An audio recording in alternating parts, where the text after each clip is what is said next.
nous étions en train d'évoquer donc cette attaque armée qui aggrave les tensions entre le Burundi et le Rwanda. Dominique, vous nous exposiez un peu la situation de deux pays.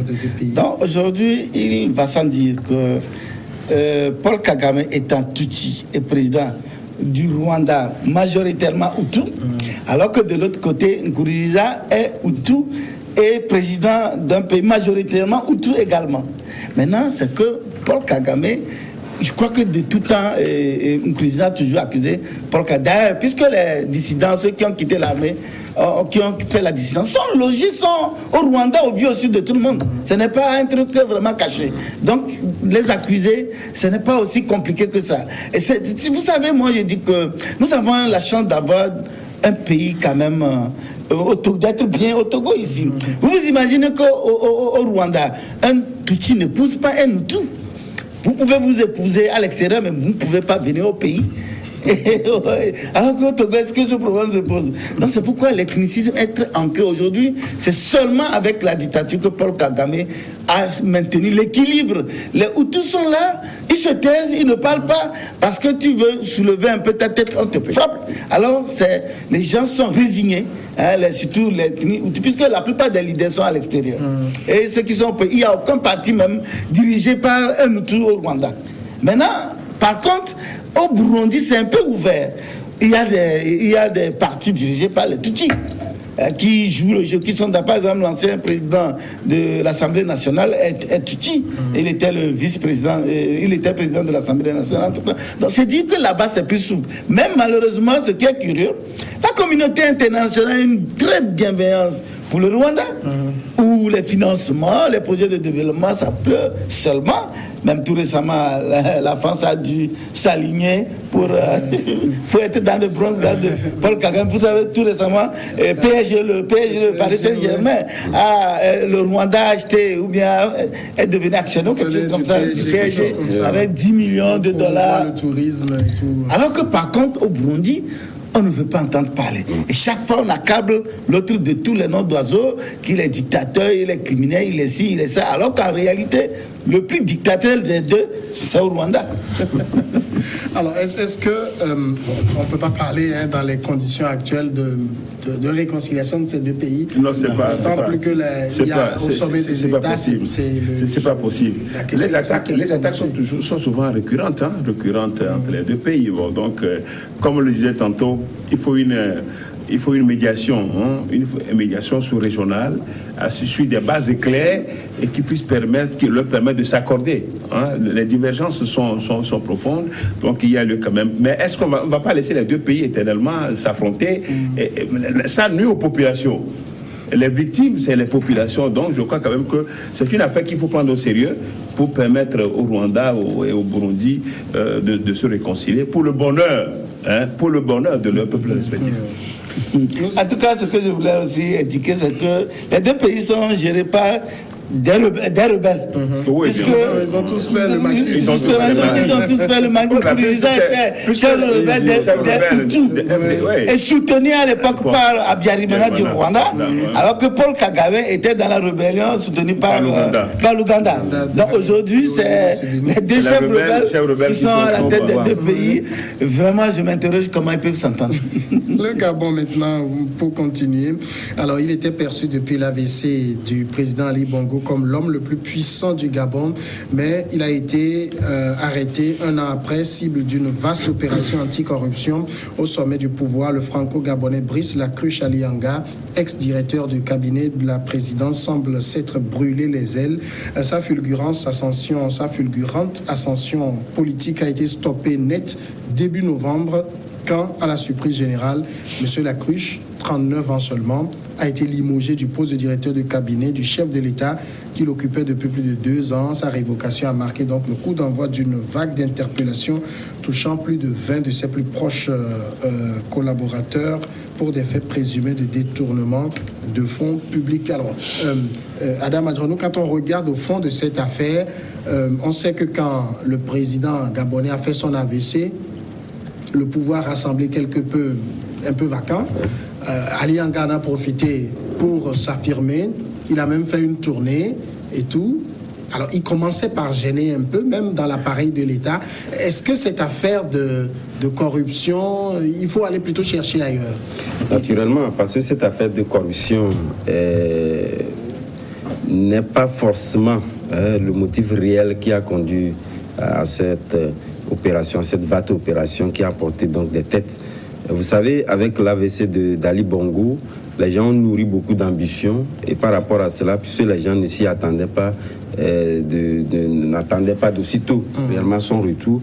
Et Alianga, qui était donc carrément un inconnu dans la sphère politique du Gabon, était arrivé aussi. Donc il y avait donc des caciques du pouvoir qui avaient donc une manière de gouverner avec le patron. Et lorsqu'il a nourri ses ambitions avec cette tournée derrière même, il y avait ces caciques-là qui le regardaient. Donc par rapport à cette tournée, tout n'était pas quand même en faveur d'Ali Bongo. Parce que lui également, il essayait donc de tracer son chemin. Et lorsque le président étant revenu, il a vu quand même l'appareil était carrément basculé. Il y avait donc des changements énormes. Donc de toute évidence, il ne maîtrisait plus réellement, disons, l'appareil comme cela n'était pas le passé. Et il y avait aussi un coup d'État qui était passé par là par rapport... C'est vrai que c'est un coup d'État aussi qui n'avait pas aussi 17 derniers mots, mais ils étaient de toutes les façons nourris par des ambitions des gens autour du pouvoir. Et donc par rapport à cela, donc, je pense qu'Alianga a été allé aussi vite que ça. Et il a été aussi stoppé, aussi vite que sa figurante ascension et pesait aussi sur des caciques parce qu'il avait tout le pouvoir, parce qu'il avait aussi le soutien de sa femme. Et par rapport à cela, il a fait éliminer beaucoup de caciques. Maintenant, Ali Bongo étant revenu, s'il restait aussi dans le schéma d'Alianga, il risquait aussi de perdre énormément. Donc par rapport à cela, il fallait chercher un motif et le motif était tout de suite trouvé, Et par rapport à... Mais ce qui est important, je pense que cela ressuscite encore, disons, la gouvernance, puisque vous savez, le natif béninois qui était l'un des directeurs cabinet, qui était le mal-aimé des Gabonais, aujourd'hui à Combessi, voilà. Donc je pense que ça a ressuscité réellement le gars et qu'on a vu réellement que il était considéré comme mal aimé pour rien. Je pense qu'il le faisait mieux. Et il y avait quelqu'un qui était passé, qui était Alianga, qui a fait pire que lui et qui a donc renversé les gens, qui a donc bousculé carrément le pouvoir comme si ce qui ne fallait pas s'attendre. Dans le fond, Dominique, si on dit quand même que dans cette affaire, il y a les véritables causes du limogeage, de l'arrestation de Alianga sont à rechercher ailleurs, on ne peut pas dit forcément que l'affaire de corruption est fausse. En réalité, c'est ce que j'allais dire. Qu'on ne peut pas dire, parce que quand il posait ses tentacules, il nommait à des postes, par exemple, le ministère du pétrole, c'était de ses hommes, et d'autres postes très juteux, et c'est lui, il les nommait. Et vous pensez qu'au cours de ces gestions-là, ils n'ont pas mis la main dans... pour avoir de la mission de présidentielle, il faut forcément avoir de l'argent. Et ça, vous oubliez qu'il y avait une histoire de disparition des tonnes de bois dont on n'a pas fini, de justement. Et il est le ministre de l'Environnement de l'époque est même cité dans cette affaire. C'est un proche également de Alianga. Donc ça dit quelque part que pendant ce temps où Ali Bongo se battait contre la mort, lui il posait ses tentacules et je crois que dans la foulée il avait eu aussi des ambitions. Et donc, la corruption, on ne peut pas exclure qu'il y a jamais, ils ne se sont jamais mis plein dans leur poche, non. Mais également, il faut également associer le fait qu'il avait des velléités même de bousculer et de s'imposer et de prendre le pouvoir. Donc, je crois que Ali Bongo, maintenant qu'il revient, il est revenu, il revient de très loin, mais il est maintenant un peu solide. Il s'est dit que s'il fait le con, voilà ce qu'il va se passer en tant que chef. Donc, il a décidé, et aujourd'hui, Alianga, il est actuellement, je crois, détenu à la gendarmerie ou à la police. Donc, il ne fait que faire les frais de ses ambitions démesurées et de ses velléités de vouloir se bondir sur le pouvoir, pensant que l'autre allait trépasser ou que lui. Et puis, bon, de l'autre côté, Alianga, le truche ou bien la cruche. Un blanc comme ça qui vient décider au pays des Noirs, ça aussi. Bon, mais bon, que dire l'essentiel, il est sûrement qu'il est gabonais, mais sûrement qu'il a la nationalité gabonaise. On lui dénie la nationalité les origines même africaines, on lui dit cela. Ah oui, mais quand vous le voyez, il n'a rien d'un Africain. C'est un bon nouveau. Lui-même, il dit que sa maman est française, son papa est du Haut-Togo et c'est ce qu'il... Bon, c'est ce qu'il dit. Mais ce qui est clair, c'est que, bon, entre-temps, il a voulu s'imposer et je crois qu'il fait les frais de ses ambitions. De toute façon, Edo Ali Yanga s'est vu un peu comme le Macron gabonais. Il avait le même âge qu'avait Macron quand il prenait le pouvoir, 39 ans. Il a pensé que c'était possible. Seulement que Macron était en France. Bon, écoutez, à l'époque où le président gabonais faisait son AVC, le pouvoir était à terre. Le pouvoir était à terre, c'est vrai, il y avait les caciques, mais le jeune a trouvé une opportunité et a voulu l'exploiter. Bon, malheureusement pour lui que les caciques ont fait quand même le rapport, suivaient la situation de près. Mais je me suis demandé comment est-ce que le jeune homme a pu réussir, parce qu'il a réussi à poser, à bousculer et à mettre une trentaine de ses proches. Donc ce qui veut dire qu'il était directeur. Il avait puisque les postes les plus juteux. Quand il parle de bois, quand on parle de pétrole, tout ça là, bon, donc ce qui veut dire qu'il était en train de pousser réellement les tentacules pour faire asseoir ses hommes de main, et puis pourquoi pas. À quelle fin? À quelle fin? Et peut-être de rentrer dans l'armée aussi. Il peut rentrer aussi dans l'armée. Commencer par faire des nominations, changer les généraux. Bon, donc, il avait tellement poussé les tentacules que Ali Bongo, étant revenu de très loin, donc a compris que si jamais on laisse encore un pan de pouvoir à ce jeune homme, il allait tout mettre ce petit blanc. ce petit blanc. Et surtout quand on le dit que, vous voyez, c'est ça dans les rouages du pouvoir, des présidences en Afrique où on met les Franco, les Français, et surtout les Français aujourd'hui. Je pense que même parmi les ministres de Ali Bongo, il y a des blancs. Bon, non, mais c'est ce que. Mais c'est ce que. Patient temps, il a été changé. Bon, donc c'est ce que je dis. Qu'est-ce qu'ils cherchent? Qu'est-ce que ces gens-là cherchent dans les rouages de nos présidences? Bon, vous savez, il y a une Sibeth Ndiaye qui est porte-parole de l'Élysée aujourd'hui. Oui, non, c'est tout à fait normal. Bon, donc sûrement il y a eu Colline Powell. Sûrement elle est. Non, c'est des gens qui sont de la nationalité, qui sont américaines, qui sont françaises. Lui aussi, la cruche aussi, il est gabonais. Bon, de toutes les façons, je crois quand même que la corruption n'est qu'un prétexte. La corruption, c'est vrai. La corruption, c'est vrai. Non, est-ce que non, c'est la question. On met l'accent ou la lumière sur la corruption. La lumière sur la corruption avec cette opération anticorruption. Écoutez la question qu'on peut se poser. Est-ce que avant il n'y avait pas la corruption? Il y avait vraiment la corruption. Est-ce que maintenant il y en a plus? Il y en a encore.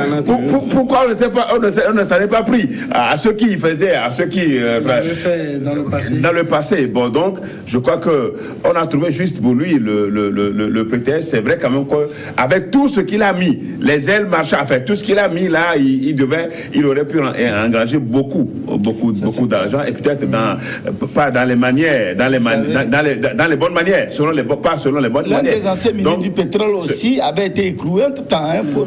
Bon, donc c'est dire que son aventure est presque. Son aventure est en train de. Le vice-président a été limogé dans l'affaire du bois aussi. Ouais, donc l'aventure de la cruche est presque en train de oui, bien sûr. Bon, qu'est-ce qu'on va. La suite, on verra. Parce que peut-être c'est vrai qu'il avait des ambitions, mais il en faisait un peu de trop. C'est-à-dire, il se prenait pour le patron. Est-ce qu'un directeur de cabinet a cette prérogative-là? Oui, vous savez, le directeur de cabinet dans les nominations, dans certains pays, il est nommé, c'est pas un élu. Si, mais il intervient énormément dans la nomination, surtout des ministres, parce que c'est le bras droit direct du chef de l'État. Je pense que les directeurs de cabinet, quand on prend nos pays... Raconter qu'il y a des matchs, mon bras droit, le voici. Donc, ce n'est pas ailleurs. Je crois que... mais ce qu'il faut fondamentalement retenir, c'est que Ali Bongo n'est pas quand même à son premier acte depuis qu'il a pris le pouvoir. Tout acte mais ça c'est l'un des plus vastes coups de... Non, mais il avait commandé, dès qu'il était arrivé, il avait quand même constaté un certain nombre de personnes qui faisaient un peu des vues. Il a commencé par faire le ménage. Des actes manqués en ce qui concerne la corruption, il les avait sautés tout de suite. Et c'était là un peu où les gens faisaient un peu une comparaison par rapport à nos pays où certains caciques qui étaient proches du patron et qui faisaient trop. Mais ici, je pense qu'il y avait une sagesse au niveau de nos présidents qui a su quand même gérer cette affaire. Mais donc c'est ce qui a fait qu'Ali Bongo, à un moment donné, il avait quand même plus d'ennemis autour de lui parce qu'il a tout de suite fait sans donc cette immaturité un peu politique. Donc il a fait intervenir certains jeunes qu'il avait et donc repousser certains de Kassi. Et ça n'avait pas trop plu à ces gens-là. C'est la même chose que l'autre était venu faire parce qu'il était un peu plus propre parce qu'il n'était pas certes reconnu dans le cercle restreint de la présidence, certes, mais il était reconnu. Alianga était très proche du président. Donc il avait certains aux yeux qui n'appréciaient pas forcément la gestion de la chose publique. Donc quand il est venu tout de suite, il fallait les éliminer, placer ses pions et je pense que c'est par après que les ambitions présidentielles étant venues, puisque la santé du président ne s'améliorait pas. Donc, et puis il y avait l'opposition aussi qui était de tirer. Donc il se disait que si j'essayais quand même d'avoir non seulement des sous, mais de me positionner en force, il pouvait quand même en faire quelque chose. Peut-être l'une des erreurs, Dominique, qu'il a commises, c'est aussi de n'avoir pas réussi, par exemple, à mettre l'opposition de son côté, parce que je me rappelle Jean Ping qui déclare à son propos que il parle de lui il le qualifie d'un repris de justice qui a profité de l'AVC du président et de l'État mafieux prédateur et a pris les commandes. Parce qu'il parle de repris de justice parce qu'Alianga avait été déjà cité dans une affaire de détournement de fonds et de malversation quand il dirigeait la branche gabonaise de BGF Bank. Ah ben, est-ce qu'il pouvait avoir l'opposition avec lui? C'est pas évident parce que entre ceux qui sont avec Ali Bongo et l'opposition, c'est le soleil et la lune, comme on le dit. Donc, il ne pouvait pas en aucun cas s'offrir cette couverture, cette bénédiction de l'opposition. Ça, il fallait même pas. Ce n'est même pas envisageable. Donc, il fallait même pas s'attendre à cela. Donc, aujourd'hui, ce qui est clair, c'est que dans sa montée fulgurante, lui aussi s'est appuyé sur des gens sérieux, rigoureux, lui appartenant, ou bien qui sont tellement acquis à lui. Et il est monté, il est allé là où il n'a pas réussi, ou bien il n'a pas abouti, si véritablement il avait des velléités de pousser le président malade et puis de s'installer. Et ça aussi, ça aurait été aussi une opération très compliquée parce que à côté, le président aussi avait ses tentacules, avait ses hommes de main. Peut-être qu'on l'a, qui lui sont restés. C'est d'ailleurs pourquoi il a pu, malgré le boucan que l'opposition a fait pour essayer de le dégager de la présidence, il s'est maintenu aujourd'hui par la grâce de Dieu. Il revient et il reprend les rênes de son pouvoir. Et je crois que ce qu'il a fait ça ne pouvait qu'arriver ainsi, puisque au risque de laisser le puissant jeune blanc gabonais être à la tête pratiquement du pays. Et donc je crois qu'il fallait quand même lui dire que bon, la récréation est terminée, va dans ton coin là-bas, je suis le président, j'assume, et je crois que c'est ce qu'il a commencé. Donc on attend de voir la suite. Le tort d'Alianga, comme le dit un de ses plus proches amis, c'est qu'il dit que c'est quelqu'un qui a toujours été très pressé dans les affaires comme en politique. Oui, bien sûr. Non, je crois que si ce sont les Gabonais qui le disent, et que vraiment son ascension ces deux dernières années, il a fait 2 ans, il se prend pour Napoléon. Et avoir cette arrivée jusque là dans 2 ans, je crois quand même que le jeune serait ingénieux, parce qu'il a de l'imagination, il a créé et l'intelligence, et il est en train de réussir. Et je crois que le président Gabonais s'est rendu compte que maintenant c'est fini, ne réussit plus. Il est en train de plonger. Le jeune est en train de réussir. Vous savez peut-être que là, c'est les interventions diplomatiques parce qu'il serait français. Maintenant qu'il est. Bon, quand ils sont en problème, qu'ils se rappellent qu'ils sont. Il est dans cet état-là. La France ne va pas le laisser du tout là. Bon, peut-être on va intervenir pour le ramener soit chez lui. Bon, donc, de toute façon, je crois quand même que on a salué quand même cette opération. On aurait souhaité quand même que cette vaste opération ne s'arrête pas seulement à Lianga. Que ça s'étend sur d'autres domaines et qu'on puisse prendre d'autres personnes qui se sont excellées dans la corruption et permettre au Gabon d'avoir une gouvernance saine, même si le retour d'Ali Bongo, c'est vrai parce qu'il a été malade. Aujourd'hui, il est en train de reprendre un tout petit peu, mais certains de ces sorties quand même qui ont laissé un peu le peuple africain, comme si nous, on pouvait accepter tout le monde à nous gouverner, c'était tout. Oui, mais ce qu'il faut faire remarquer... Le président Roosevelt était dans une chaise roulante et il a dit... Mais ce qu'il faut faire remarquer, moi j'ai comme l'impression, c'est une purge qui a été très poussée et qui a même touché même les indésirables, parce que lorsque vous prenez même ceux qui ont été touchés pour la première fois, même il y avait les petits frères d'Ali Bongo même qui étaient au palais présidentiel. Donc je pense qu'il y avait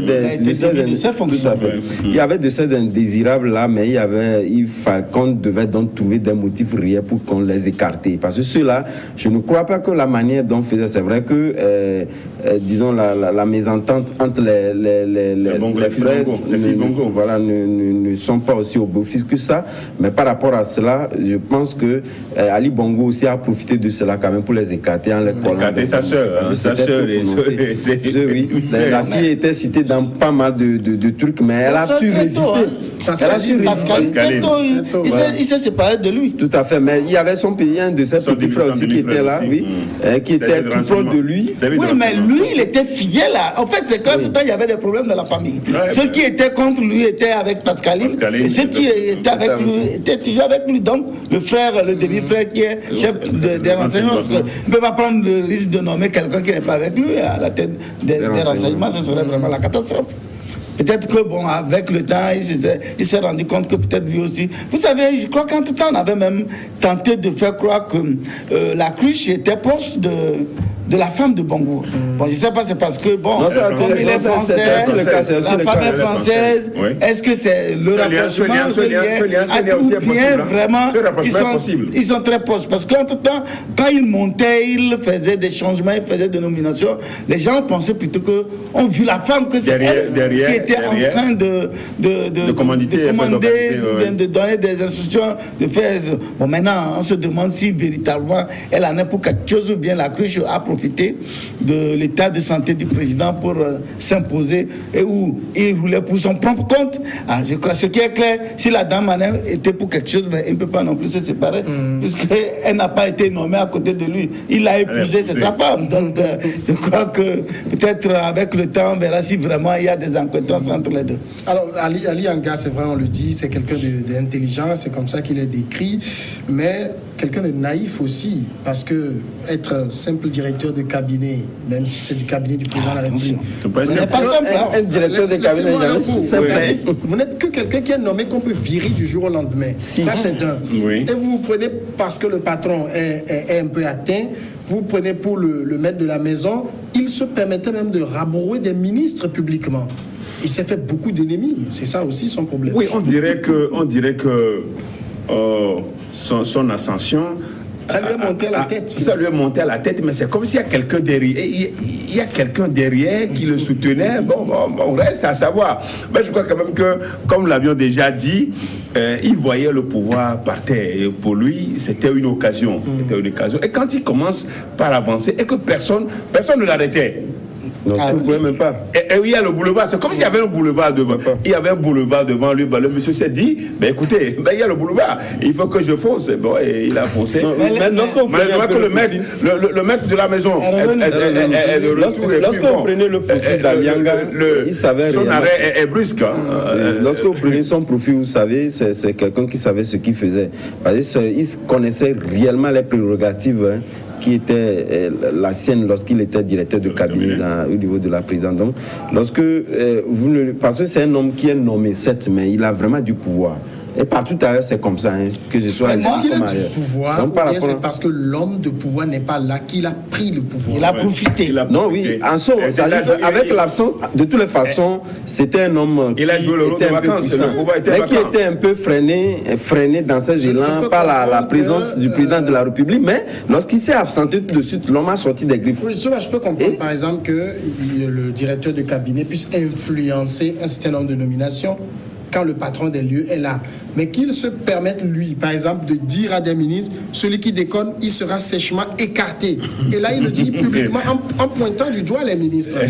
Non, là, c'est allé, c'est osé. Hein, je crois que Bon, c'est pourquoi c'est je osé, dis- c'est allé loin. C'est que non, Cette c'est ça, rumeur c'est- qui a parlé du soutien de la première dame, ouais. je suis sûr que ça doit être réel. Parce que sans un appui solide, Mais c'est ce il que peut je pas se disais. donner De toute des façon, aides comme ça. le- Seulement là où il a été un peu, il n'a pas été rigoureux, c'est que lui, à la tête du Gabon, vraiment, le Gabon sera à feu à sang parce que les Gabonais ne vont jamais accepter qu'un blanc les dirige, c'est pas possible. Et ça, c'est Oui, inadmissible. c'est aussi la maturité, Vous avez- donc c'est- l'immaturité politique aussi. Hein, c'est l'immaturité Bon, politique. j'applique, bon, c'est vrai. Parce qu'au Mais plus, au plus fort même de l'AVC d'Ali Bongo, quand même, les grandes décisions se prenaient avec sa femme, sans sa femme, parce que les grandes décisions avant de pouvoir poser des pas, il fallait quand même consulter la femme, puisque c'était la femme seule qui avait des contacts. Puisque la avec femme pouvait venir dire qu'il a dit que. Voilà, alors tout à fait. il n'a rien dit. Il n'a rien dit. Il n'a rien dit. D'accord. Donc, tout le monde- On va aller à la pause et on revient après.